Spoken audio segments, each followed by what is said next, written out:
Hi, this is April, PVD underscore BOI, and today we're going to be getting our stud's point of view. Listen and comment, like, and subscribe. Insta Drama ID, where the drama is. One of my coworkers asked me, if you're gay, why do you use a strap? Why do you use, a penis? I said, and I had her cracking up. I said, for one thing, the female vagina is made to be excited by having a penis in it. But when you use the strap, it's not a penis, because a penis is, you feel what you have to talk to a penis. You have to keep a penis interested. You have to placate to the penis. I guess the point I'm trying to make is the penis doesn't care about you. It only cares about yourself. The strap is all about you. I mean, not necessarily, though. What do you mean? I would have told that story probably a little bit differently. I would say, Have you ever had sex with a man? I have had sex with a man. Okay, so you know what it's like. All right. I do know what it's like. Have you ever had an orgasm with a man? Not many, but yes. With a penis inside of you? Yes. Okay. With a little help. Okay. I would probably have to masturbate while Right.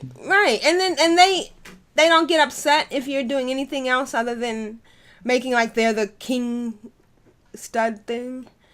No, maybe I've just been with the wrong guys. But go ahead. Yeah, it's a possibility. Like I always felt like men can get off on anything. You see what I'm saying? It doesn't matter. It's like a hole is a hole to them. It doesn't necessarily have to feel that great. That's why I feel like dick never needed special attention. Like it takes what it can get. Okay. You feel me? No, I don't. I know that if I. But to get back on topic with the dick, like sometimes it's all a vibe too. Like even though this is a fake erect penis, it's also the emotion, the moaning, her really into it. This, all of this makes me devour you more. You know what I mean? But if you're kind of just like, laying there, even though my dick is standing way at attention, I can lose interest. Maybe now I'd rather play. I wasn't talking about. Well, okay, maybe you're not understanding my point, but it's okay. It's not that. I understand your point, but I'm saying that there's other perspectives to it too. Like, I mean, you can't just strap a dick on and give every woman a wonderful ride. You see what I'm saying? Like I know, but you don't ever have to worry about the strap-on going soft. That was my point. You never have to say, "Oh my God, I gotta do something to get him to keep it from going soft." It's not just that. It's all right. So basically, the only thing that pleases you is something that's stiffed. Stiffed. You know what I'm saying? So like a lump on a log like this. I can still get you off, even though with my hard dick, even though I'm just kind of like drooling. No, I'm talking about the persona of the person. Maybe I'm not explaining myself clearly, but no, I think you're the type that really can't have a conversation. You kind of you're not listening to understand. You're kind of listening to respond. Okay, I'm sorry about that. What can I do to change that? Just keep it. Stop saying no. You don't understand. And I know what you meant, but I'm like, I was trying to show you another side of it too. Like, I guess. Okay, go ahead. Like it's kind of like a woman can go limp. Like her pussy could go limp. In a way that. I know why we're having the difficulties. I was trying to explain to her why I don't want dick. Not why dick is better than a strap, or a strap is better than a dick. My deal with a dick is that it's so much work when I deal with a guy. But when I deal with a woman, all the other stuff is we can focus on each other's pleasure rather than my focusing mainly on keeping his dick hard because if he doesn't come right away, if he doesn't get to come, then I'm a failure.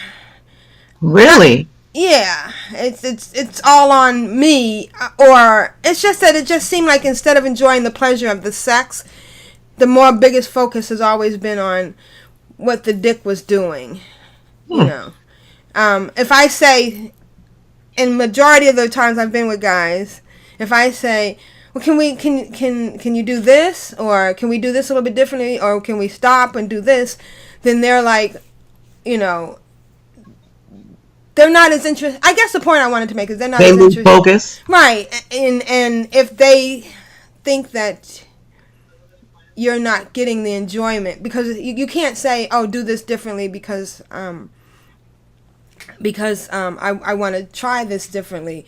It means that they aren't king strut and not as it was their ego.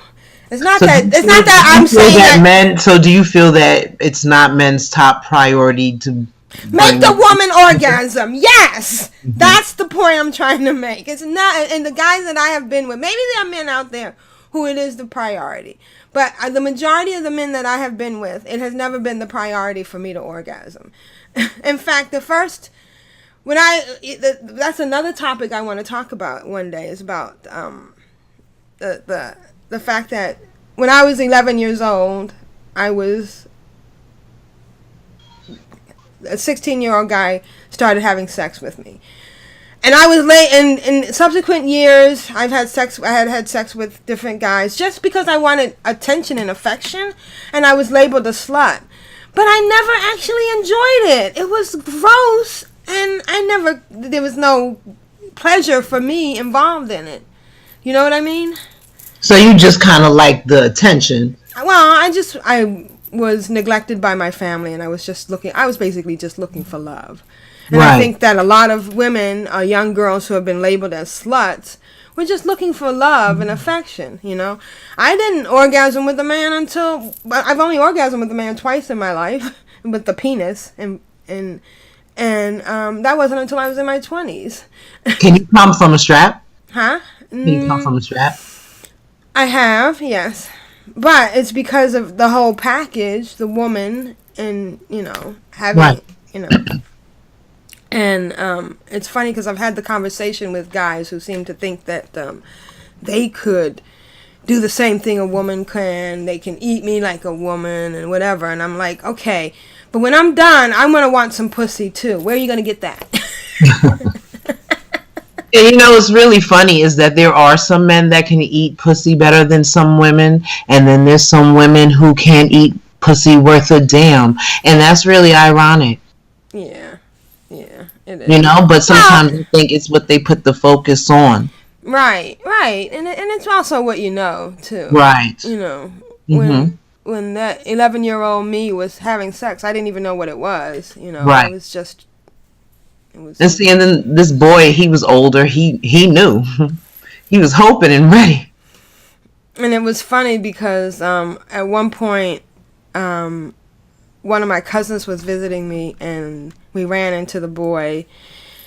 And he was like, he actually said to her, "Oh, some people need to learn how to move." And I was like, well, I didn't know I was supposed to move. Right. I was 11 years old. What did I know?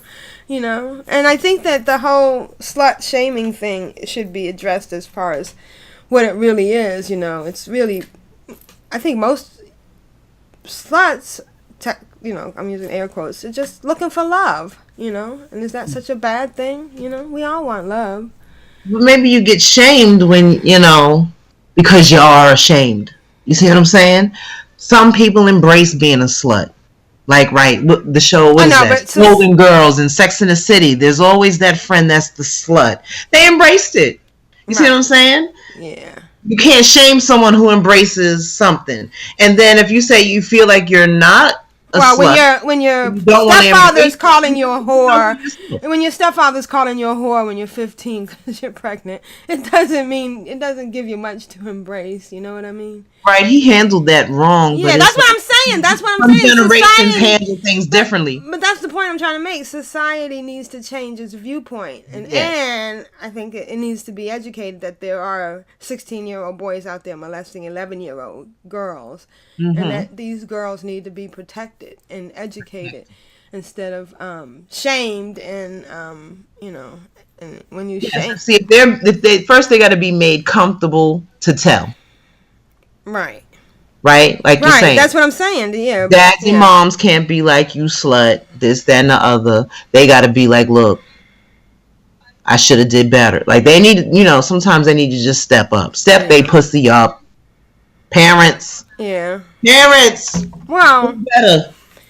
See, me, this is why I don't have kids, because I know that I'd be mommy dearest, because I had a mommy dearest too. You know what I'm saying? So it's just important to not have kids unless, I water myself like a flower. Sometimes you got to be the woman you want to love before you meet the woman you love. You know what I'm saying? These things happen. And sometimes it's sad we get to like certain ages, like myself. I'm about 40 years old. And it took me probably 40 years to understand I have to love me first. You know what I mean? Like I can meet a whole lot of fly ass chicks that get it popping. I meet them daily. You know what I'm saying? But I learned to give that up, because you become empty every time you give a piece of yourself away. Or you just have to at least come to better grips. Like I said back before when I said that embrace being a slut if you're a slut. If that brings you joy, right? If having several and variety brings you joy, then that's what you need to be doing. But you can't ever be shamed. Like if you feel shamed, that means you need to give it up. To that strap talk. No, I don't walk around with straps on. But I don't feel it's a problem with people that like to do that. Like, it's to each his own. Like, I work at a mall, and I wish I could take you in the mall with me with your cameras. And so you can see that everyone is unique and just wants to be, maybe talked to, treated with respect. Just say hello. Every time you see them, are you okay? That's all they want to know. Hello, goodbye, and keep it moving. Some people just want to be remembered. Watching them MTV Music Awards. Got a lot of fresh white people making some music. Speaking of music, Lil Debbie, at 420, Lil Debbie. Or is it 420 Debbie Cakes? Yeah, at 420 Debbie Cakes. My favorite white rapper. After you listen to her, you don't even remember that she's white. It's like, yo, she's just the freshest rapper alive, son. Well, Debbie. At Debbie 420. What did you do to her? I didn't do anything. Her girlfriend needs her, I guess I can say. As much as I love Tika, and we are together, we function, we do a lot of cool things together. She's working on her YouTube channel and stuff. When she's with her girlfriend, I have to be out of the picture. Although lately she's been indicating that she wants to come back to me, but I can tell you, I'm scared, because I've done this before. How many times do I need to do this dance? Do you know what I mean? Like, she's told me before, oh, you're the one. Her biggest thing has always been, I just need to get her better, and then it's going to be you and me. It's always meant to be you and me. When the last time you slept with her? It's been a couple of years. And we still talking about this bitch? I know. Have you ever been a side chick?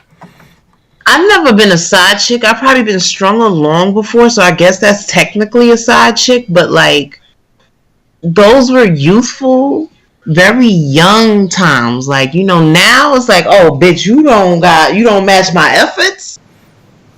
Bye. Can't catch going. Because we not getting any younger. Like, yeah, that's what I've been saying. That's exactly what I've been saying. Now you're missing out on, like, someone enjoying you for real. Right. And, like, they can stay the night. Right. Plus, she would stay the night, but half the time she would end up calling her in the middle while we're in bed together. Wow. I know. You put up with disrespect in your face. Yeah. When you talk about it that way, at the time, I'm just like, part of me is seething. Part of me is fascinated by the extent of disrespect that she can do to me. The other part of me is listening to her. And well, she respect both of y'all, like right. her girl. But when she's talking to her, it's like a different person. And it's almost like it's some kind of cycle, because she gives to her what I give to her. Does that make sense? It does, but golly, that shit sounds thirsty. Like, we're still into this, and you say you haven't slept with her in years.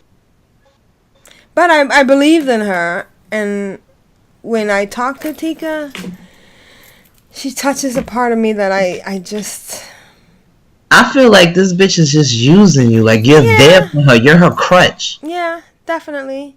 And I'm a how do I want to put it? I'm an escape so that she can deal with this other person. Yeah, like, she deals with you when she's not around. Right. And while she's dealing with her, I think that it helps her to think, well, I can get through this because then I can spend some time with April, and that'll make me feel better. Like, I'm almost a release valve. Part of me just wants to cut her. She's just fucking killing time.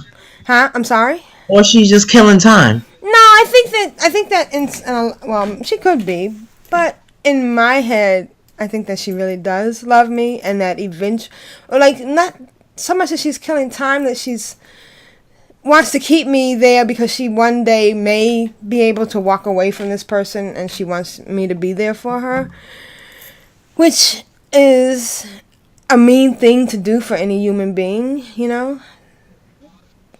But at the same time, unfortunately, when she says these things to me, it makes me feel special.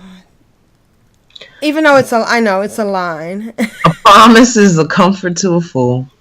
Yes, thank you. And I know I need to walk away. But at the same time, right now, if you feel like you got time, I don't feel like I have time. And right now, by all means, you did say you was going to retire in 5 years, so maybe you got another 5. Another 5. Right. But at the same time, like, you gonna get that gold watch. You gonna retire from Tika. Right. At the same time, though, I hope you get some ass though, and I hope you do get some ass out this equation. You need some loving. You probably need your pussy egg. You probably need to eat some pussy. Definitely. It's a long time to go without Tika pussy. It is, and at the same time, 5 more years to wait. I and then I meet somebody like Freddie, and I think, okay, because here's the thing. Here's the hardest thing about meeting anybody is that I have to come back as soon as you meet her. As soon as you meet somebody, here come Tika. Not just that, but I have to tell them the Tika factor, and it's hard because they're gonna react like you're reacting, and it's almost embarrassing. It should be though. Right, it should be. But right now, at the thought of Tika not being in my life, there's literally fear. Yeah, because you've become content to however you guys talk every day for 4 years, or however you guys deal for 4 years without the love making. You're content off it. Okay. Like, that's good enough for you. It's not. It Oh, really yes, it is. Because you still sitting up here defending every goddamn thing with the next bitch. Ain't it? Yeah. Tika probably all up in some pussy, hugged up right now. I know she is. You doing? What you doing? Talking about fucking Tika. I know You she probably is. can't even remember how that shit smell no more. I can remember what her girlfriend smelled like. She's come over my house with her pussy on her breath. That's crazy. I know. But you attached to that disrespect. You probably still hanging on to that stuff from when you was a little girl. Like you feel like that's what love is disrespect. Or I feel like me is not enough. Especially what happened with Freddie. I gave him everything, you know. But that's the point. You gave too much too soon though with fucking Freddie. Yeah. You met a motherfucker that hollered at you and was like wanted to show up at a party with you. And then you heard some story that was probably true. Right? And it was very hurtful. I heard the story too. And I wanted to be there for him. I wanted to be. And so that was a very person. generous thing that you did out of the need, out of the thirst. Right, and especially for somebody going through transition. And she saw a motherfucker that was willing to fucking pay for some shit that she ain't got the dough for right now. She saw a means to an end on some shit. Okay? Right. But you gave her that opportunity. And she saw that, how much I wanted to have a baby. I think that he really took advantage of that. And,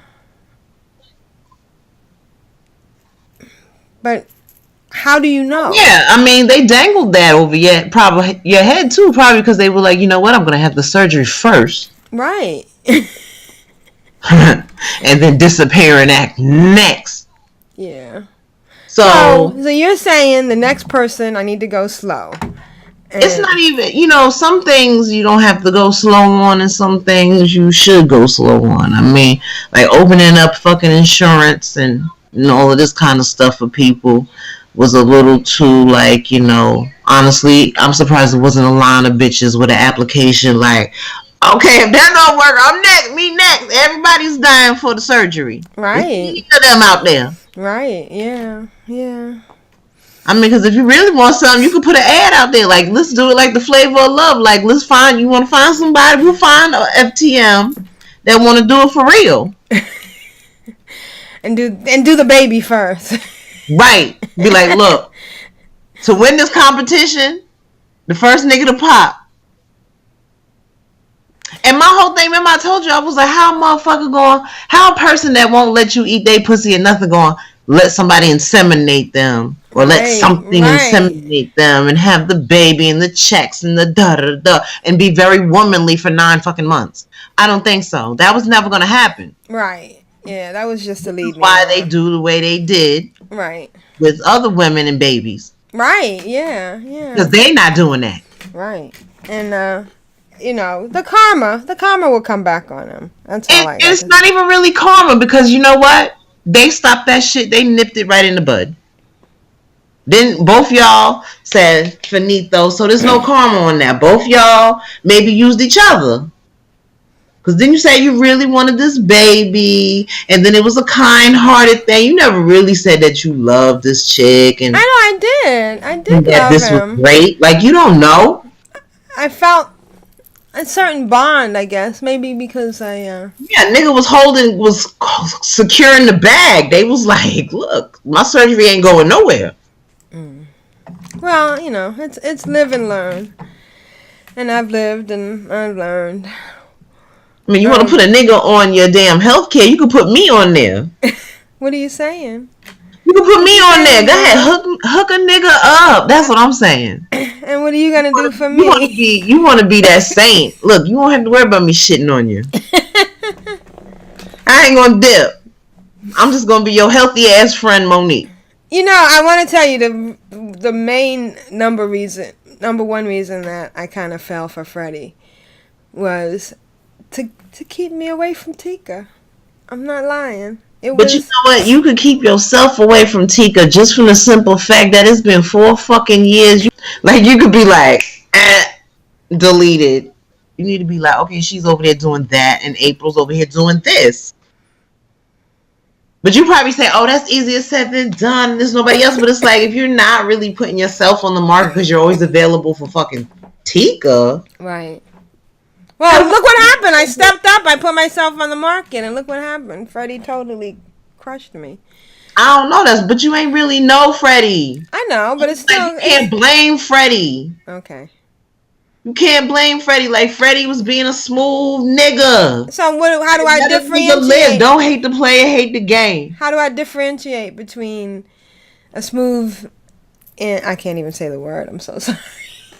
Smooth. Nigga, you know. I can't use that word. Know. Like, a nigga sat up there and told you they want to be had for surgery. And they probably told you, listen, but I can't afford it. And you probably was like, you know what? I got insurance. I got good insurance. And you was running your goddamn mouth, and the bitch was like, you would do what for me? Okay.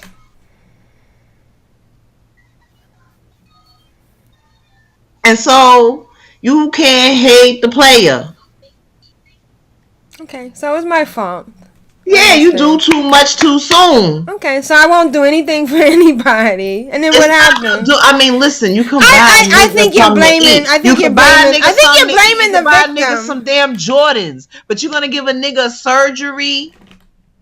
Okay, all right. You like marry me so that I can put you on my insurance. Like no, y'all already had an agreement that's not about love.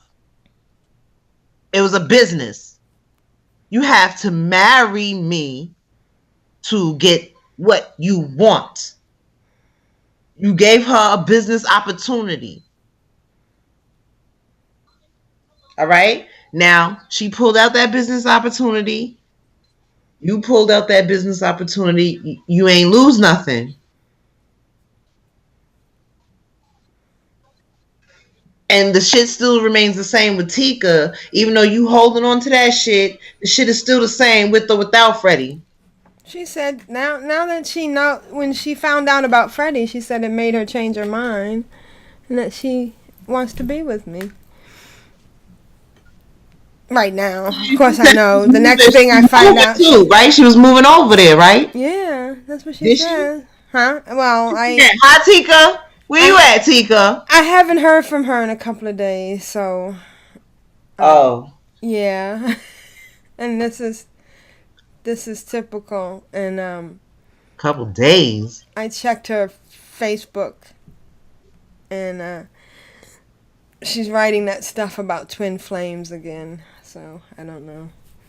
And what the fuck is twin flames? Oh, some person that's supposed to be your love from a previous life, and because of the nature of your love, you're going to have all this conflict, and you're going to fight, and they're going to do things, and you're going to do things, but eventually you're going to find harmony. Yeah. That's sexy. Yeah, but I guess this other chick is supposed to be her twin flame, and so... She's getting all of that. Yeah. I mean, well, that would tie me up too. I guess I'd be busy for a couple days. And then, well, what ends up happening is then the chick does something, shows her true colors, and she comes running back to me. So we'll see what happens. But you're saying, well, maybe this time I'll block her and not deal with her. Since I don't think you should block her. I just feel like you should value yourself more. I see. That's the thing, and I was telling somebody the other day. I do value myself. And that was something she always used to say to me. You need to love yourself. I think I'm an amazing person. I think that what I was trying to give to her was the fact that I am strong enough to be there for her, but that she just doesn't appreciate it, and I just have to accept it. Yeah. But at the same time, when I talk to her, I turn into a quivering, mass of crap. My heart is in my chest. She knows that shit. That's why. Yeah. And all I can think about is, how much I just want her to just look at me and, I don't know, the thought that I'll never see her again. And I know that's what I need to do. It just really scares me and hurts me. But the good part of that, of letting her go, is that if all you really desire is her in your life, you just gotta keep letting her go. Because that's when she comes back, right? Yeah. So sometimes you need to just stop being so available. And I guess this chick says it too, that I made her life too easy. And if I wasn't making her life easy, she would have to be a stronger person on her own. I guess that's what I need to do, is let her be a stronger person on her own. And stop being there to catch her. But I mean, some people just don't. You ever notice that sometimes you see people that have that devoted, loyal, loving motherfucker is that person that never deserves it. It's like that dog ass nigga. Like, that beautiful girl is always crying over that dog ass nigga. Right? Right. It's weird, but you just have to understand the psychology behind that. Yeah, definitely. That you just you like her as a heartthrob, and you hope to run off in the sunset with your heartthrob, but she's just not your heartthrob. There's other heartthrobs out there. You could get you one that wants. Like, I was watching some shit, like some relationship show where they were showing a bunch of different couples, celebrity couples, and they talk about they met, But one of them was saying that my wife made my life very easy, this, that, and the other, and that's how I knew I wanted to marry her, and That shit, people will appreciate that. Right, there are people that would appreciate it. You've been looked at by the wrong people. Right. And the right person won't come until I get rid of this one. Yeah, they probably smell her all over you, that karma, that bad juju. Alright. So when I talk next time, I'm not calling her. And next time she calls me, I'm gonna tell her, that's it. I can't do this anymore. That's what you need to tell her.